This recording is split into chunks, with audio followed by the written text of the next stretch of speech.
അസ്സലാമു അലൈക്കും വറഹ്മത്തുള്ളാഹി തആല വബറകാതുഹു. എല്ലാ മാന്യ പ്രേക്ഷകർക്കും മുസ്ലിം വിശ്വാസത്തിൻ്റെ മറ്റൊരു വീഡിയോയിലേക്ക് സ്വാഗതം. നമ്മുടെ കോഴിക്കോട് കൊടുവള്ളിക്കടുത്തുള്ള ഒരാൾ, അവൻ എക്സ് മുസ്ലിമാണ് എന്നൊന്നും പറയുന്നില്ല, പക്ഷേ എപ്പോഴും സംഘികൾക്കുള്ള വക്കാലത്തുമായി നമ്മുടെ യൂട്യൂബിലും മറ്റ് സോഷ്യൽ മീഡിയ പ്ലാറ്റ്ഫോമിലൊക്കെ കത്തിക്കയറുന്നതായി പലപ്പോഴും ശ്രദ്ധയിൽപ്പെട്ടിട്ടുണ്ട്. ഖുർആനിൻ്റെ പോരായ്മ, നബിതങ്ങളുടെ ജീവിതത്തിൻ്റെ പോരായ്മ എന്നൊക്കെ പറഞ്ഞാണ് ഈ കോഴിക്കോട്ടുകാരൻ യൂട്യൂബിലൂടെ ഇങ്ങനെ അലമുറയിട്ടുകൊണ്ടിരിക്കുന്നത്. സ്വാഭാവികമായി നമ്മൾ ചിന്തിക്കുമ്പോൾ, ഞാൻ മുമ്പൊരു വീഡിയോയിൽ പറഞ്ഞതുപോലെ, സംഘി മനസ്സുള്ള ആളുകളെ അല്ലെങ്കിൽ സംഘികളെ തൃപ്തിപ്പെടുത്തിക്കൊണ്ട് തൻ്റെ വ്യൂവേഴ്സിനെ കൂട്ടിക്കൊണ്ട് കുറച്ചെന്തെങ്കിലും പൈസയോ സാമ്പത്തിക നേട്ടമൊക്കെ ഉണ്ടാക്കാൻ വേണ്ടിയാണ് ഇങ്ങനെ ഇവർ പ്രചരണം നടത്തിക്കൊണ്ടിരിക്കുന്നത്. അപ്പോൾ ഇവൻ പറയുന്നുണ്ട്, ഞാൻ പള്ളിയിൽ പോകാറുണ്ട്, പിന്നെ ഞാൻ നോമ്പെടുക്കാറുണ്ട്, ഇതൊക്കെ ചെയ്യാറുണ്ട്, ഇതൊക്കെ അള്ളാഹ്ക്ക് വേണ്ടിയിട്ടാണ്, മുസ്ലിം സമുദായത്തിൻ്റെ കീഴിലല്ല എന്ന്. ഈ മുസ്ലിം കമ്മ്യൂണിറ്റിയെ സംബന്ധിച്ച് അള്ളാഹിൻ്റെ റസൂല് പരിചയപ്പെടുത്തിയത് ഒരു സാമൂഹിക അന്തരീക്ഷം ഇസ്ലാമിൽ ക്രമപ്പെടുത്തിയിട്ടുണ്ട്. അത് നിർബന്ധമാണ് നമുക്ക്.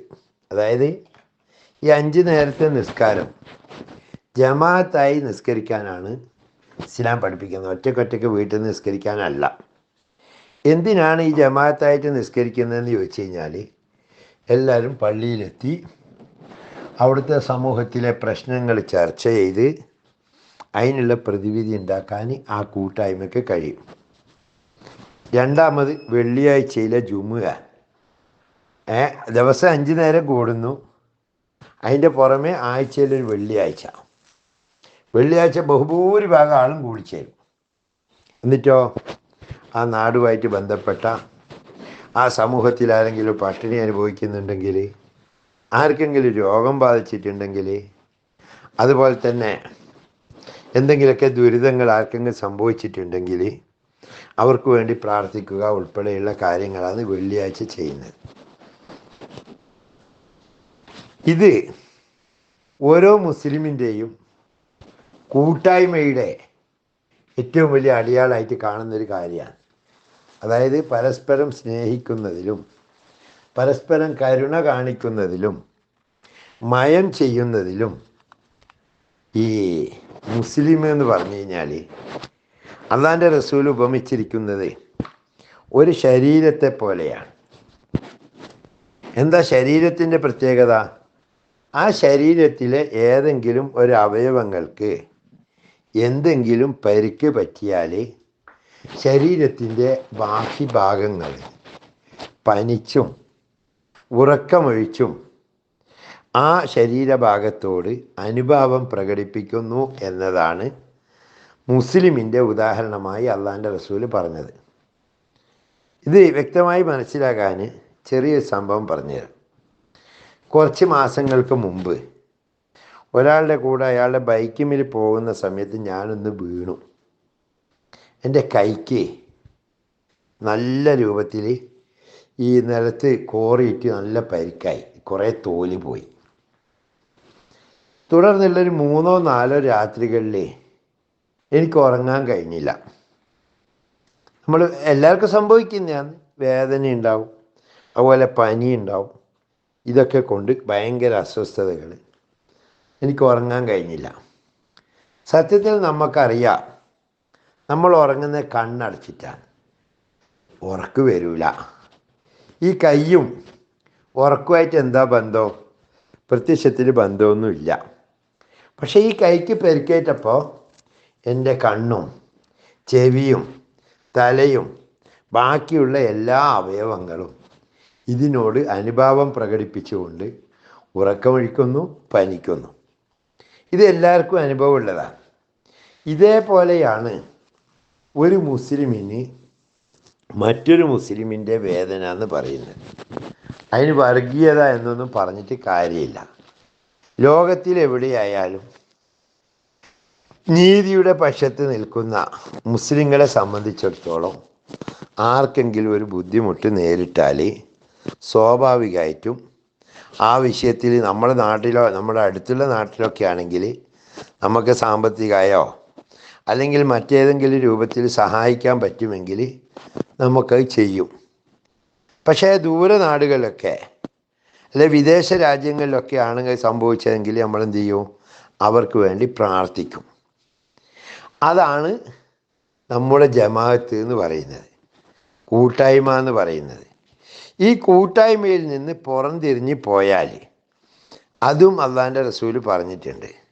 ജമാഅത്ത് നിസ്കാരത്തെ പറ്റിയിട്ട് പറഞ്ഞത് എന്താണെന്ന് വെച്ച് കഴിഞ്ഞാൽ, ജമാഅത്തും മറ്റുള്ള നിസ്കാരവുമായിട്ട് ബന്ധപ്പെടുത്തി ഹദീസിൽ നമുക്ക് കാണാം, ഒറ്റപ്പെട്ടിട്ട് ഒരാൾ നിസ്കരിക്കുമ്പോൾ ഇബ്ലീസിന് അയാളുടെ നിസ്കാരം നശിപ്പിക്കാൻ എളുപ്പമാണ്. കാരണം കൂട്ടത്തിൽ നിന്ന് തെന്നിപ്പോകുന്ന ആടിനെയാണ് ചെന്നായ പിടിക്കുക. ആടുകൾ കൂട്ടായിട്ടുണ്ടാകുമ്പോൾ അതിൻ്റെ നടുക്ക് കയറിയിട്ട് ചെന്നായക്ക് ഒന്നിനെ പിടിക്കാൻ പറ്റൂല. കാരണം എന്താ? ബാക്കിയെല്ലാം കൂടി അതിനെ പ്രതിരോധിക്കും. അപ്പം അതിന് ചെന്നായ പരിക്കേറ്റിട്ട് പിന്തിരിഞ്ഞ് ഓടേണ്ടി വരും. അതേപോലെ നമുക്ക് നമ്മുടേതായ ജമാഅത്തുണ്ട്, മുസ്ലിം ഉമ്മത്തിൻ്റെതായ ജമാഅത്ത്. അതിൻ്റെ കൂടെ നിൽക്കുക എന്നതാണ് ഒരു മുസ്ലിം ചെയ്യേണ്ടത്. മൻ ശുബ്ബിഹ ബി കൗമിൻ ഫഹുവ മിൻഹും. ആരെങ്കിലും ഏതെങ്കിലും ഒരു സമൂഹവുമായി സാദൃശ്യമായാൽ അവൻ അവരിൽപ്പെട്ടവനാണ് എന്നാണ് ഹദീസുകൾ നമ്മെ പഠിപ്പിക്കുന്നത്. അതുകൊണ്ട് തന്നെ ഇവിടെ മുസ്ലിങ്ങൾക്കെതിരായിട്ട് സംഘികളെക്കാൾ പ്രബുദ്ധരായി അല്ലെങ്കിൽ അവരെക്കാൾ ആവേശത്തോടു കൂടി ഇസ്ലാമിനെതിരെയും മുസ്ലിം കൂട്ടായ്മക്കെതിരെയും നിലകൊള്ളുന്ന അവർക്ക് ചിന്ത ഉണ്ടാവും, ഞങ്ങൾ പഠിച്ചവനും ഞാൻ നിസ്കരിക്കുന്നുണ്ട്, ഞങ്ങൾക്ക് ബാക്കി കാര്യങ്ങളൊക്കെ ചെയ്യുന്നുണ്ട്. പക്ഷെ അവരെ മുസ്ലിമായിട്ട് അംഗീകരിക്കുകയും പറ്റൂല. കാരണം മുസ്ലിമായിട്ട് അംഗീകരിക്കാൻ പറ്റൂല എന്ന് പറഞ്ഞാൽ അവർ ഈമാൻ ഫസാദായിപ്പോയി, മുർത്തദ്ദായി എന്നല്ല.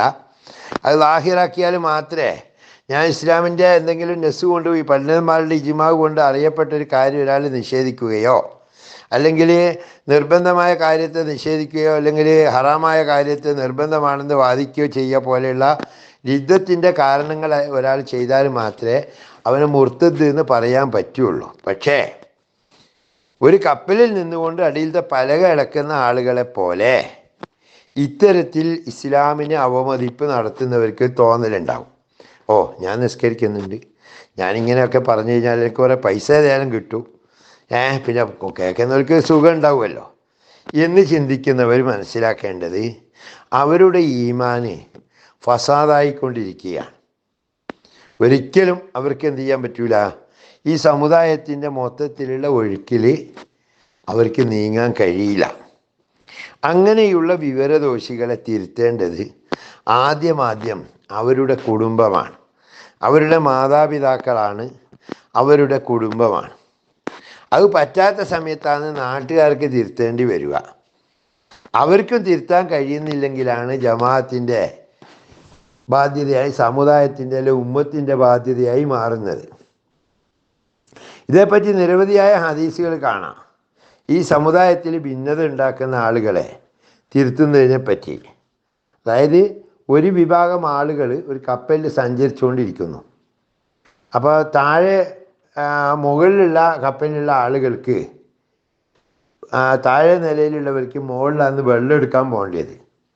അപ്പോൾ താഴെയുള്ള കുറച്ച് പേര് കൂടിയിട്ട് ചിന്തിക്കുന്നു, നമ്മളെന്തിനാ മുകളിൽ പോയിട്ട് വെള്ളം എടുക്കുന്നത്, നമുക്ക് താഴെ കടൽ നമ്മുടെ അടിയിലല്ലേ, നമുക്ക് ഇവിടുന്ന് ഒരു പലകം ഇളക്കിയാൽ പോരെ എന്ന് ചിന്തിച്ച് അവരെ പൊളിക്കാൻ ശ്രമിക്കുമ്പോൾ മുകളിലുള്ളവരതിനെ തടയണം. തടഞ്ഞിട്ടില്ലെങ്കിൽ എന്താ സംഭവിക്കുക, ഇവർ വിവരക്കേടുകൊണ്ട് ഈ പലക ഇളക്കും.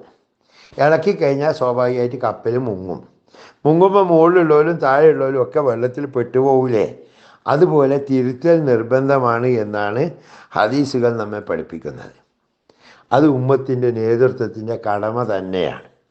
നമ്മുടെ പണ്ഡിതന്മാർ പ്രത്യേകിച്ച് കേരളത്തിലെ ഞാൻ പ്രത്യേകിച്ച് ഓരോ ഗ്രൂപ്പിനൊന്നും എടുത്തിട്ട് പറയുന്നൊന്നുമില്ല. അതിന് വളരെ ആക്റ്റീവായി സജീവമായി രംഗത്തുണ്ട്. അള്ളാഹു അവർക്കെല്ലാം ദീർഘായുസ്സുള്ള ആഫിയത്തോടു കൂടിയ ദീർഘായുസ് പ്രദാനം ചെയ്യട്ടെ. അപ്പം ഇങ്ങനെയുള്ള ആളുകളെ ബഹിഷ്കരിച്ചും അതുപോലെ ഏതൊക്കെ രൂപത്തിൽ അവരെ തിരുത്താൻ പറ്റുമോ ആ രൂപത്തിൽ മൻ റഅ മിൻകും മുൻകരം ഫൽ യുഗയ്യിർ ബിയദി, നിങ്ങളിൽ ആരെങ്കിലും ഒരു തിന്മ കണ്ടാൽ കൈ കൊണ്ട് തടയണം. അതിന് പറ്റൂലെങ്കിലോ നാവ് കൊണ്ട് തടയണം. അതിനും പറ്റൂലെങ്കിലോ മനസ്സുകൊണ്ട് വെറുക്കണം. അപ്പോൾ അതായിരിക്കും അദ്ഗഫുൽ ഈമാൻ. അത് ഈമാൻ്റെ ഏറ്റവും താഴേക്കടയിലുള്ള കാര്യമാണ് എന്നാണ് ഹദീസ് പഠിപ്പിക്കുന്നത്. അതുകൊണ്ട് ഇത്തരക്കാരുടെ ഏറ്റവും ചുരുങ്ങിയത് അവരുടെ വീഡിയോ കാണുന്നതിൽ നിന്നെങ്കിലും ഒരു ബഹിഷ്കരണം എടുത്തിട്ട് മാറി നിൽക്കാൻ ശ്രമിക്കുക, അനുഭാവം പ്രകടിപ്പിക്കാതിരിക്കുക. അള്ളാഹു തൗഫീഖ് ചെയ്യട്ടെ. ആഖിർ ദഅ്വാന അൽഹംദുലില്ലാഹി റബ്ബിൽ ആലമീൻ. അസ്സലാമു അലൈക്കും വറഹ്മത്തുള്ളാഹി വബറകാതുഹു.